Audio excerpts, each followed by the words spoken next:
సహనం బాధ్యత గురించి మనం మాట్లాడుకుంటున్నప్పుడు ఈ ఏవేమి ఉంటే ఈ సహనం అనేది ఇది దీనిలో కొన్ని ఎగ్జాంపుల్స్ నేను చెప్పదలుచుకున్నాను అనమాట.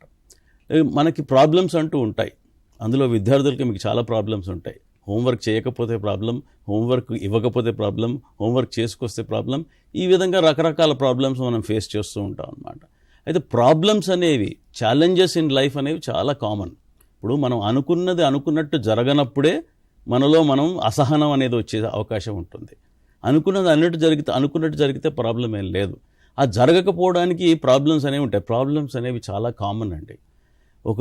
నేను ఇందాక చెప్పినట్టుగా మనం స్వీయ చరిత్రలన్నీ ఆటోబయోగ్రఫీలు తిరిగేస్తే జిస్ట్ ఆఫ్ ఆల్ ది అంటే సారాంశం, ఆ స్వీయ చరిత్రల యొక్క సారాంశం నేను ఒక లైన్లో చెప్తాను. Whoever had highest number of problems has become greatest person in this world.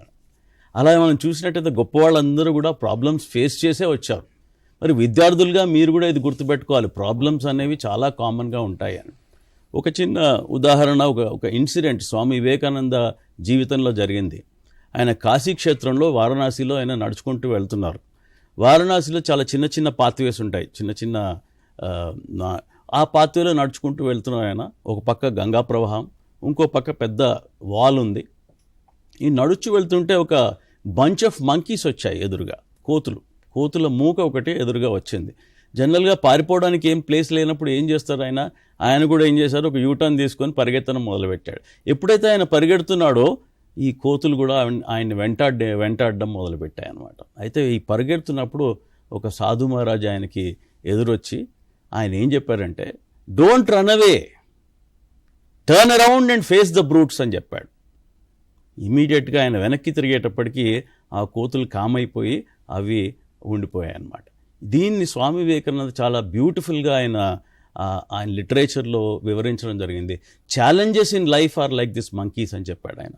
Right, challenges ఇలా ఉంటాయి, వాటిని ఎదుర్కోవాలి, కానీ వాటిని మనం విడిచి పారిపోకూడదు అని చెప్పడం జరిగింది. దీన్ని మనం గుర్తుపెట్టుకోవాలి. ఆ విద్యార్థులు చాలా ప్రాబ్లమ్స్ వస్తూ ఉంటాయి. ఇందాక మన శృంగదాస్ గారు చెప్పినట్టుగా ఎన్నో రకాల అవరోధాలు ఉన్నాయి మీకు. ఆ సోషల్ మీడియా ఒక అవరోధం అవుతే, ఇంకోటి బ్యాడ్ ఫ్రెండ్షిప్, అసోసియేషన్ గురించి ఆయన చాలా బాగా వివరించి చెప్పారు. అసోసియేషన్లో ప్రాబ్లమ్స్ ఉన్నాయి, మన ఫ్రెండ్స్ వల్ల ప్రాబ్లమ్స్ వస్తున్నాయి. ఇవన్నిటిని కూడా ఈ ప్రాబ్లమ్స్ ఉంటాయి, కానీ మనకంటూ ఒక ధ్యేయం పెట్టుకొని మనం ముందుకు వెళ్ళినట్టయితే డెఫినెట్గా థింగ్స్ విల్ బి డిఫరెంట్ అనేది మనం గుర్తించాల్సిన అవసరం ఉంది.